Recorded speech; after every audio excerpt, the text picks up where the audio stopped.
how we got to Balaam, but that's where we're at. I was actually reading Jude this morning, and Jude was talking about the false prophets and things like that, and he was talking about Korah, who opposed Moses along with Miriam and died. And then Balaam just stuck in my spirit, like, hey, let's go there. It's been a while since you've looked at it. Let's see what's there. So I was reading the account today. I was like, man, that's good. So pretty much it's just going to be me reading it to you. We'll talk about it a little bit, but there's not a whole lot to say because God says it well. Yes, sir? There's not a book named Balaam, right? No, okay, so let's set it up. Thank you.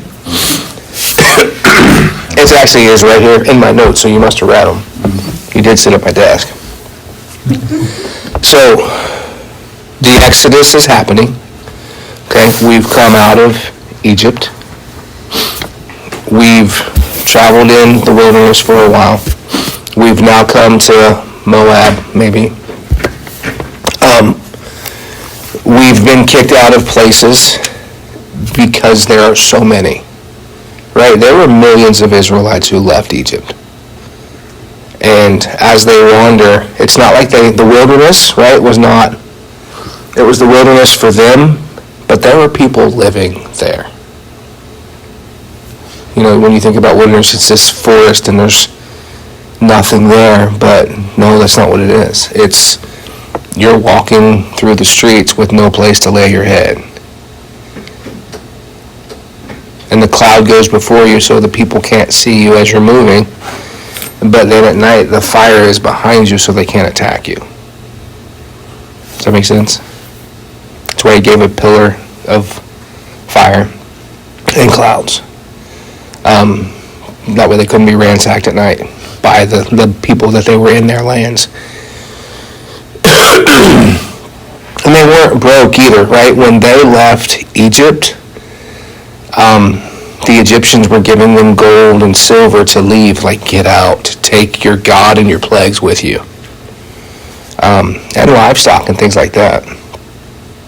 So, where we're at, we've been in the wilderness for a while.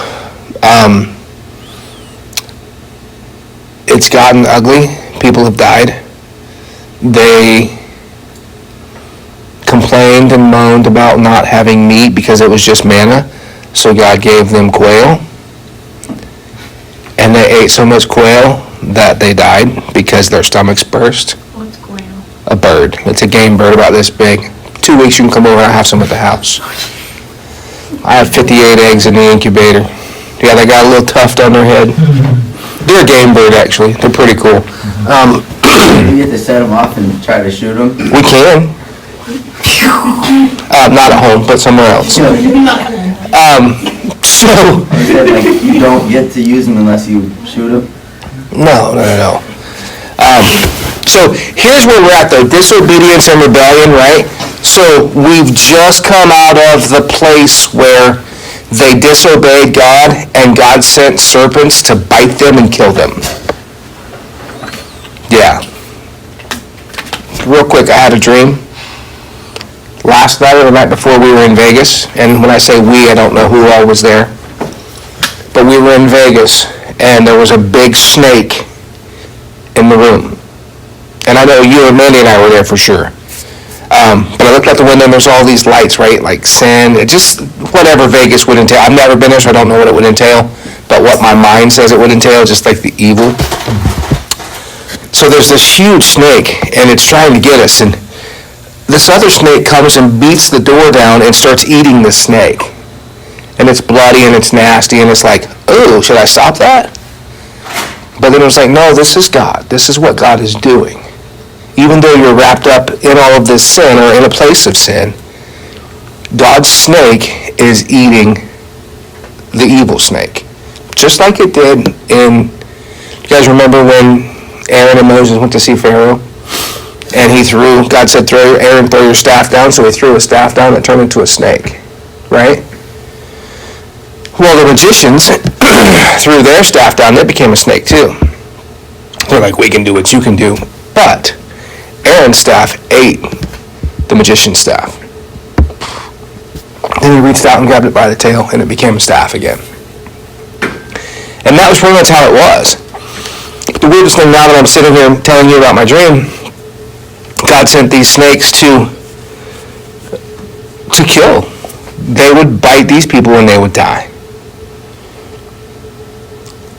Well, God's remedy for that was, Aaron, take your staff.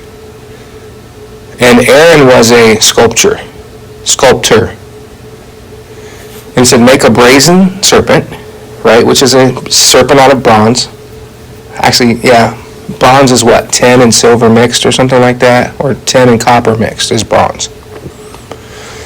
Put it on the staff and hold it up. And when the people look at it, they'll be healed. I actually wrote a paper on it one time in a religion class with an atheist. My professor was an atheist. Because there's a picture at the Dayton Art Institute called Moses and the Brazen Serpent. And you had to go there and look at these pictures and then write a paper about one. And I wrote a paper about that picture. And it was pretty cool. I never had a professor, actually give me accolades that I would, banter back and forth with them, especially in a religion class taught by an atheist. His mom was a Jewish woman. So he had no use for Jesus either way. But his email to me was, I've never seen a mind like yours. The way that you see, wherever you go, whatever you do, you're going to be successful. And I was like, that's cool. But anyway, back to Moses and the brazen serpent. That's where we're at. We've now come. Okay, we're coming to, this is the second time they've approached the promised land. Yes, sir, did you need me? I was gonna say, isn't that the one that ended up getting along with you even though he was atheist? Yeah, we had some great conversations. We really did. And it's so cool when you approach someone with respect for their thoughts and their processes.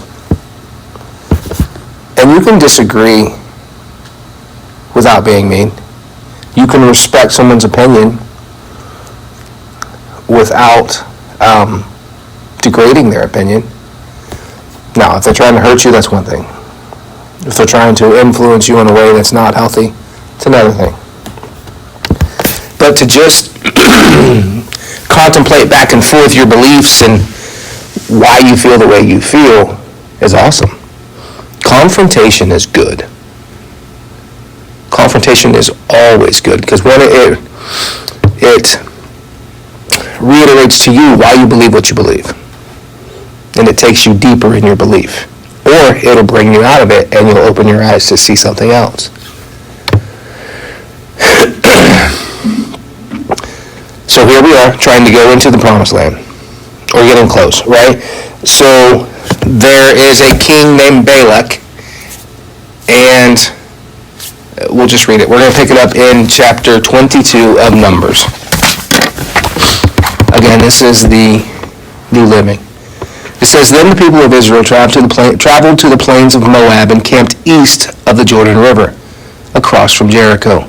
Balak, the son of Zippor, the Moabite king, had seen everything the Israelites did to the Amorites. They wiped them out. Okay, if you go back up to the chapter before, Israelites didn't want any trouble. Like, hey, we just want to pasture your land. We'll pay you for the food the grass that our livestock eats. We'll pay you for the water we drink from your well. And they're like, no, we don't want to. We just want to kill you. So God gave them the ability to strike them down. Anyone who opposed the Israelites didn't fare very well. So he says, and when the people of Moab saw how many Israelites there were, they were terrified. The king of Moab said to the elders of Midian, This mob will devour everything in sight like an ox devours grass in the field. So Balak, the king of Moab, sent messengers to call Balaam, son of Beor, who was living in his native land of Pethor, near the Euphrates River. His message said, Look, a vast horde of people have arrived from Egypt. They cover the face of the earth and are threatening me. Please come and curse these people for me, because they are too powerful for me. Then perhaps I will be able to conquer them and drive them from the land. I know that blessings fall on any people you bless, and curse the fallen people you curse. Understand, let's stop right there just for a second. Understand that Balaam is not a prophet of God. Balaam is a diviner. He's a warlock. He calls on any god that you will pay him to call on. And if you have enough money, he's a mercenary preacher, for lack of a better word. When the money's gone, so is he.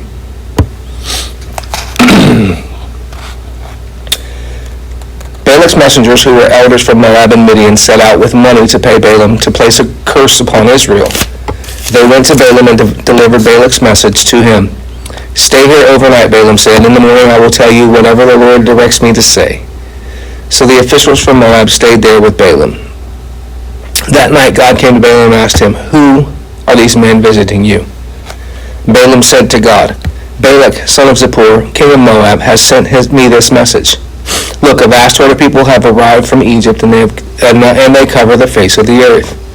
Come and curse these people for me, then perhaps I will be able to stand up to them and drive them from the land." But God told Balaam, "Don't go with them. You are not to curse these people, for they have been blessed." The next morning Balaam got up and told Balak's officials, "Go on home. The Lord will not let me go with you." So the Moabite officials returned to King Balak and reported, "Balaam refused to come with us." Then Balak tried again. This time he sent a larger number of even more distinguished officials than those he had sent the first time. They went to Balaam and delivered this message to him. This is what Balak the son of Zippor says. "Please don't let anything stop you from coming to help me. I will pay you very well and do whatever you tell me.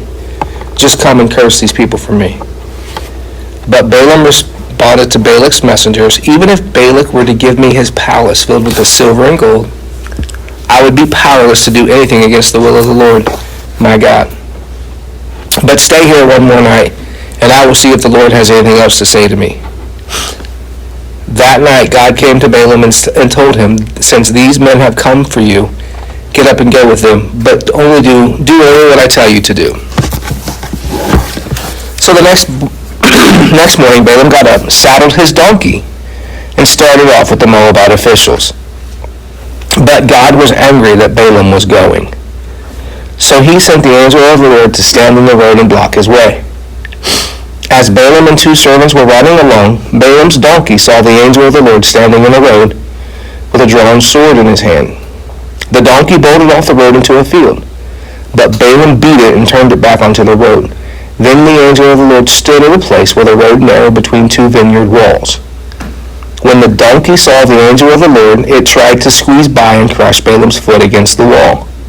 So Balaam beat the donkey again. Then the angel of the Lord moved farther down the road and stood in a place too narrow for the donkey to get by at all. This time when the donkey saw the angel, it lay down under Balaam.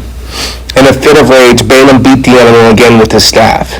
Then the Lord gave the donkey the ability to speak.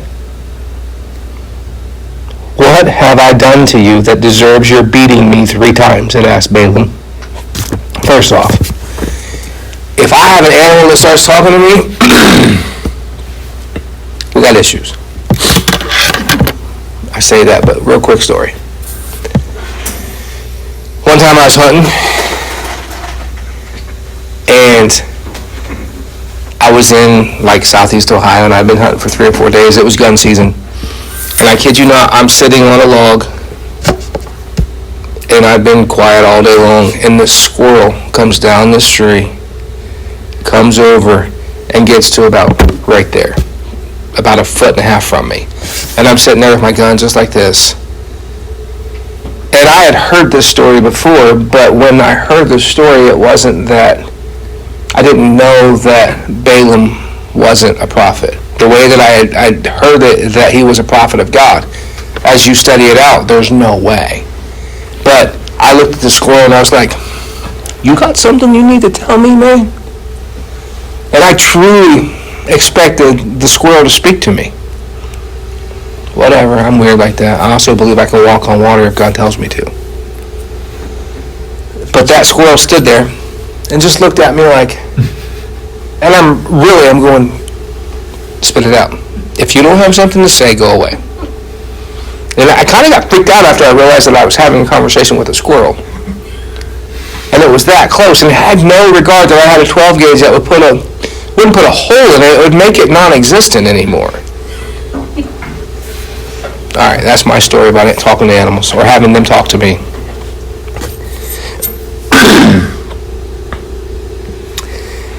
So, Balaam says, this is verse 29 of 22, you have made me look like a fool, Balaam shouted.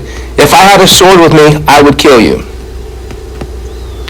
You think demonically this donkey's ever talked before? Wouldn't you find it weird if an animal started talking to you? Mm-hmm. Would you talk back to it?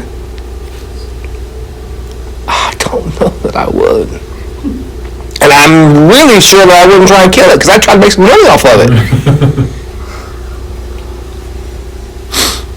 But I am the same donkey you have ridden all of your life, the donkey answered. Have I ever done anything like this before? No, Balaam admitted. Then the Lord opened Balaam's eyes, and he saw the angel of the Lord standing in the roadway with a drawn sword in his hand.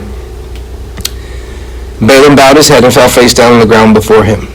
Why did you beat your donkey those 3 times? The angel of the Lord demanded. Look, I have come to block your way because you are stubbornly resisting me. 3 times the donkey saw me and shied away. Otherwise, I would certainly have killed you by now and spared the donkey. That's the angel speaking. Then Balaam confessed to the angel of the Lord, I have sinned. I didn't realize you were standing in the road to block my way. I will return home if you are against my going. But the angel of the Lord told Balaam, go with these men, but say only what I tell you to say. So Balaam went on to with Balak's officials. When King Balak heard that Balaam was on the way, he went out to meet him at a Moabite town on the Ornon River at the farthest border of his land. Didn't I send you an urgent invitation? Why didn't you come right away? Balak asked. Didn't you believe me when I said I would reward you richly? And Balaam replied, look, now I have come, but I have no power to say whatever I want. I will speak only the message that God puts in my mouth. Then Balaam accompanied Balak to Kiriath Huzoth, where the king sacrificed cattle and sheep. He sent portions of the meat to Balaam and the officials who were with him. The next morning, Balak took Balaam up to Bamoth Baal. From there, he could see some of the people of Israel spread below him. Okay, so you don't eat meat sacrificed to idols in the Old Testament. And had no regard for it, right? There's another telltale that he wasn't God's servant. This is chapter 23. It says, Then Balaam said to King Balak, build me 7 altars here. I wonder how many gods Balaam had. And prepare 7 young bulls and 7 rams for me to sacrifice. Balak followed his instructions, and then the 2 of them sacrificed a young bull and a ram on each altar. Then Balaam said to Balak, stand here by your burnt offerings, and I will go to see if the Lord will respond to me. Then I will tell you whatever he reveals to me. So Balaam went alone to the top of a bare hill, and God met him there. Balaam said to him, I have prepared 7 altars and sacrificed a young ram on each altar. And the Lord gave Balaam a message for King Balak. Then he said, go back to Balak and give him my message. So Balaam returned and found the king standing beside his burnt offerings with all the officials of Moab, and this was the message that Balaam delivered.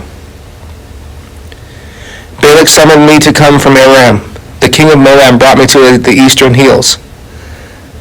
Come, he said, curse Jacob for me. Come and announce Israel's doom. But how can I curse those whom God has not cursed? Get that. How can anyone curse you if God blesses you? How can I condemn those who the Lord has not condemned? I see them from the cliff tops. I watch them from the hills. I see a people who live by themselves, set apart from other nations. Who can count Jacob's descendants, as numerous as dust? who can count even a fourth of Israel's people? Let me die like the righteous. Let my life end like theirs.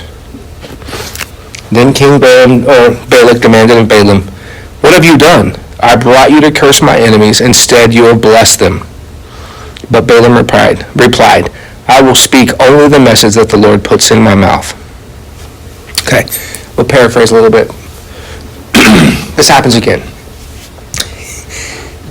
Understand that evil will push and push and push and push and push and push and push and push until you give in. Or you deal with it.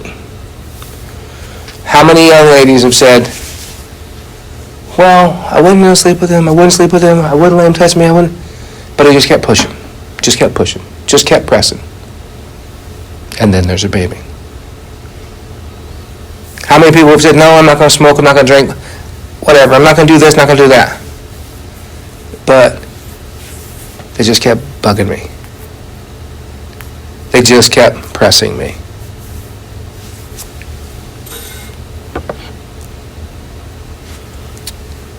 When King Balak sends people to him, he says, no, I'm not going to go. Comes back the next day with some prestigious individuals, and he ends up going with them. Understand that sometimes God knows that you're going to go, so he says, all right, you're going. Now this is what's going to happen. That's what he did with Balaam. He told him not to go, but when the king sent other people, he knew that he was going to go because the Lord was too great. Then he said, okay, you're going to go, but this is what you're going to do. And 3 times, he sets up altars in different places trying to outrun God to see, because they thought that gods and demons lived in the hills or lived in different places territorially. There are territorial demons, but there's not a territorial God. Our God is omniscient, omnipresent. Yes, sir? Where do territorial demons live? Just so, like, think about Daniel, right? Daniel's, when Michael came, he said, the moment that you spoke your prayer, I was dispatched in heaven, but the prince of Persia, or the demon of Persia, has hindered me for 21 days. And if not for Gabriel or Michael, I'd have those 2 names, had not come to help me, I may still be warring in the heavens. There's territorial demons in Haiti. I mean, I've seen them, right? It's just the way it works. So he's setting up in different places, hoping that the God of heaven, or Yahweh, Jehovah, won't be there. And each time he sacrifices on 7 altars. And the Bible doesn't say this, and it's not, you probably won't find it in Scripture, but I was praying today, I was like, 7. Okay. Balaam probably had 7 different gods that he prayed to on a regular basis, because like I said, he was a mercenary, and he would curse whoever in whatever name you wanted if you had the money to pay for it. And demonically influenced, it said that he had clout, or he had that ability because of who he was. So here, 3 times, he's trying to curse the Israelites and can't, because God won't let him. When he opens his mouth to speak evil, he speaks blessing. So, verse 19 of 23, I won't go because he's blessing, he's doing it again. But it says this. Balaam spoke up to speak against, and here's what he says. He says, rise up, Balak, and listen. Hear me, O son of Zippor.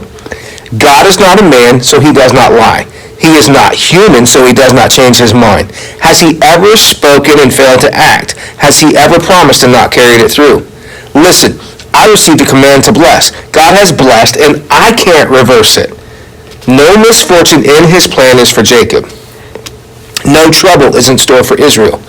For their Lord, the God, or for the Lord their God is with them. He has been proclaimed their king. God brought them out of Egypt. For them, he is as strong as a wild ox. No curse can touch Jacob. No magic has any power against Israel. For now it will be said of Jacob, what wonders God has done for Israel, these people rise up like a lioness, like a majestic lion rousing itself. They refuse to rest until they have feasted on prey, drinking the blood of the slaughtered. Then Balak says to him, but fine, if you won't curse them, just don't bless them. So he goes on, and chapter 24 says this. Now Balaam realized that the Lord was determined to bless Israel, so he did not resort to divination as before. All those other times he had set up those altars, hoping that another god would come and trump Yahweh or Jehovah. So when he gets it into him that there's nothing that he's going to do, there's not another God who's more powerful than the God of heaven, who made the donkey speak, who the angel was in the road. Even after seeing all that, he was still trying to curse. Money's a crazy thing. Money will make you do some crazy things, even when you know right.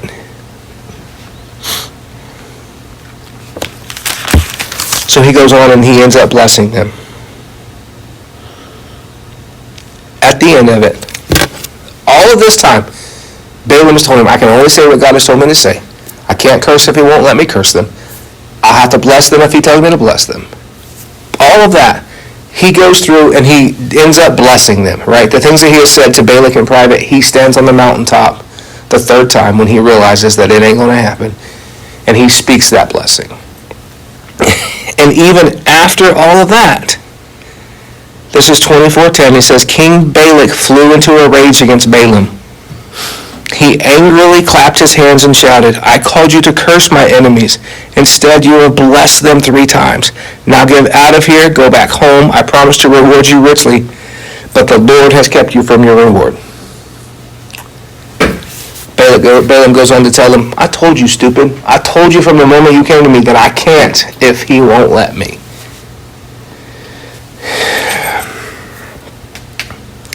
Now I'm returning to my people. And then he goes on to prophesy and tell what will happen to his people, to Balak or Balak's people. How Israel will rule over them and reign. How they will become their slaves.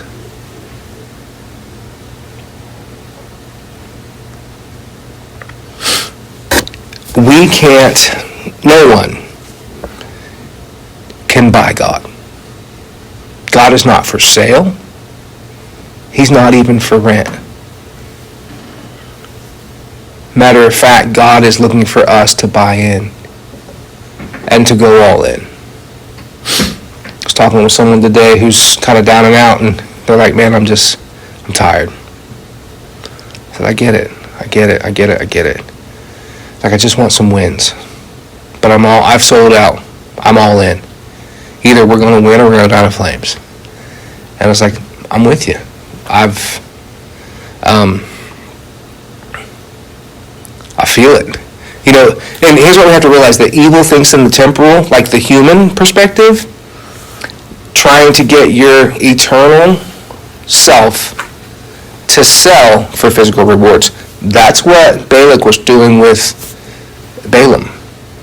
He was trying to get him to sell eternal, meaning the gifts of God for Israel, the blessings, cursings, for money in the physical. It doesn't happen. It can't happen. If we take that into the New Testament and Jesus, right? You guys remember the story of the rich young ruler in Luke? This is Luke 18. The rich young ruler comes to Jesus and says, what must I do? He says, keep the commandments, right? Love God, do what's right. And the rich young ruler says, I've done that since I was young. He goes, okay, now go sell everything that you own and come follow me.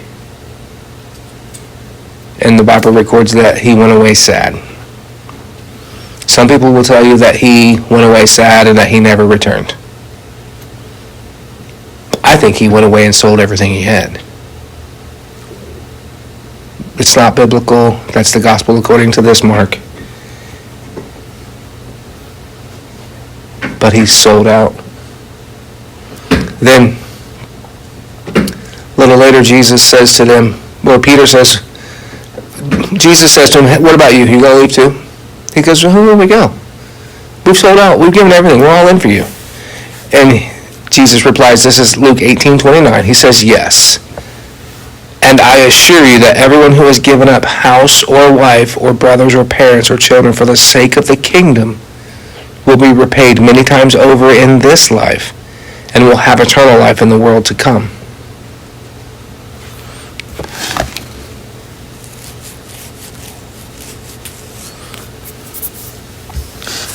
Sometimes we get mad when God tries to keep us safe and we can't see what's going on, but he is putting obstacles. That's from my brother Robert, if you guys, in our way so that we can be safe without him having to knock us on the head. And he's had to knock me on the head a few times. Be like, hey, dummy. In a loving way, he calls me dummy. But if you look at Balaam, right, and the donkey, 3 times he tried to keep him and to say, hey, let's turn around and go home. Let's really rethink this. And he didn't.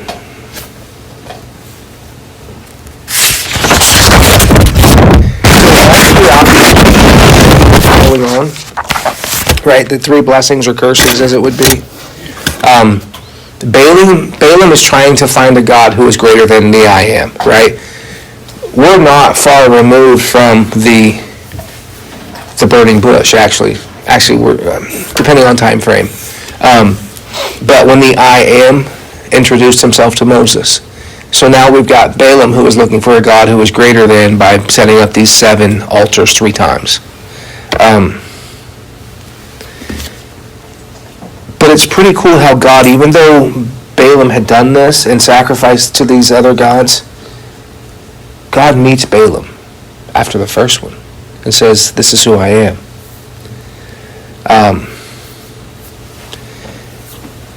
And understand, no matter what we do in the physical, it's not going to change God's mind. Right? Through prayer and supplication, make your desires known to him. This is big for me and a lot of other people. You're not going to fast your way into changing God's mind. You're not going to you're not going to meet a criteria and all of a sudden God's going to go, oh, he checked all the boxes, boom, I'm going to give it to him. It's through a relationship with him. And don't get me wrong, fasting is great because it doesn't move God, it moves us. It helps cleanse us to move us into a position where we can see and hear better, to understand the decisions that we've made, and even better how to pray, right? And you can't run from God. You can't run away from him or sneak out on him. No matter where we go, he is there.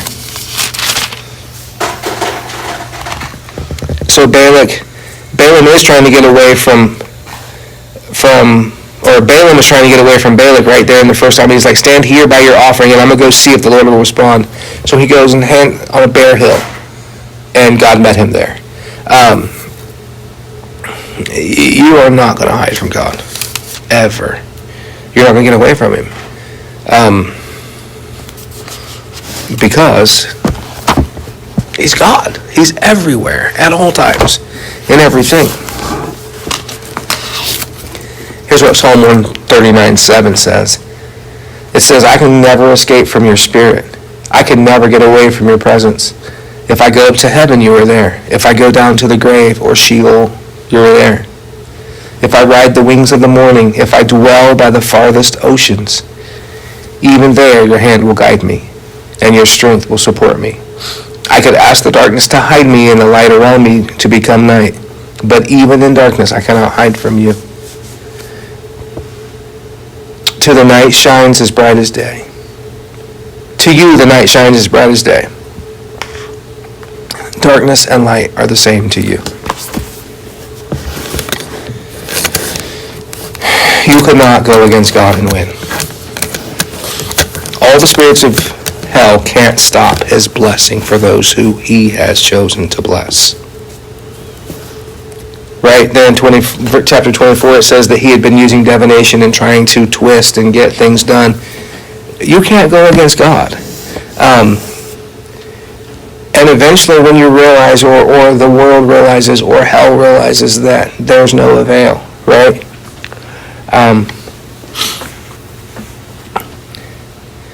Evil will try to lure you to do bad things. Evil will try and get its way through perseverance. It's untelling how many times this king would have set up altars on different hills to try and get Balaam to curse Israel. Like I said before, it's going to try and wear you down. It tries and wears us all down. Right now we are in a wearing period. I am tired. I am weary. I'm not beat up, but I'm a little bit battered. God has said some things that haven't come to pass yet, and I'm just waiting and waiting and waiting. They're coming, but I have to wait. But here's the deal. So when the enemy comes, right, it's like the freeze-thaw cycle. For instance, let's just go parking lot, right? So, or concrete. You got, the enemy comes and hits you, and just a little crack forms, right? So water gets down in there, it freezes, and it makes that crack a little bit bigger. Well, then it thaws. A little bit more water comes down in there, and it makes that crack even bigger. Through that freeze-thaw cycle, through the perseverance of evil, trying to crack you, if you don't go out there and put some sealer in that, or some, we called it crack seal, it's going to get down in there. And through perseverance, the little bitty crack in your armor, the little bitty crack in who you are, is going to get wider and wider through the perseverance of evil. But if you bring the Holy Spirit in there and it seals that, water can't get in. The evil can't get in. I hate to use the reference for evil as water because God is water. The Spirit is always represented as water.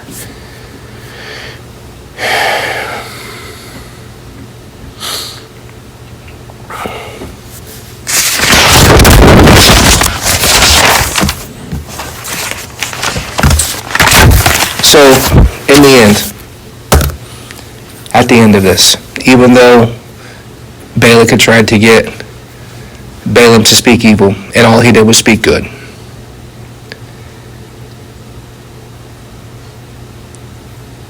is it chapter 24? Yes. It says that the Spirit of God came on him, and he spoke blessing to Israel. Understanding, too, that we are the representation of Israel in the Bible. The children of God are Israel. So, the devil's going to mess around. And those who have tried to speak evil over us, God's going to get involved. And the power of the Holy Spirit is going to come through. And they have to speak blessing instead of darkness. Because it says there that Balaam, the Spirit of God came over him, and he spoke in power and authority, and he brought blessing to Israel. And what did that do? It made King Balak, or Balak, or whatever his name is, go nuts, wringing his hands and jumping all around like the idiot that he is, or was, because he's been dead for decades, or for centuries, maybe even, how long's an eon? Isn't it? I don't know. He's been dead a long time. He's not even dust anymore. But the power of God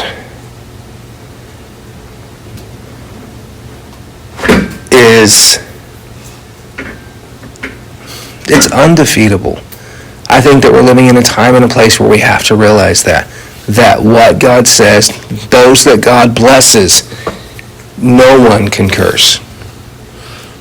And even if a guy gets on his donkey and thinks that he's going to come and curse us, God's not going to let it happen. It just ain't going to happen. And we have to realize that. We have to be sold out, all in, for the King of Kings and the Lord of Lords. It's a tough time, guys. I get it. Some of us haven't seen our friends in months. We haven't hugged our necks. We haven't hung out. We haven't had pizza. I miss it.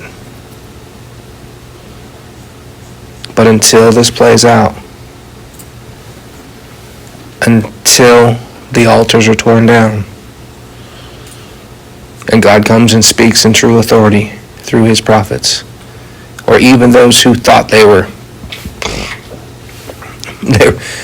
mercenary preachers, put it that way, because there's a lot of pulpits full of mercenary preachers who will tell people what they want to hear. Like I said, that's where I started today, was in Jude, and it was, okay, some of these people are in trouble. And then I landed in Balaam, with Balaam and his donkey. Have faith. Know that God is blessing us. The time is not up. He's not a man that he could lie. And it's all going to be okay. It is all going to be okay.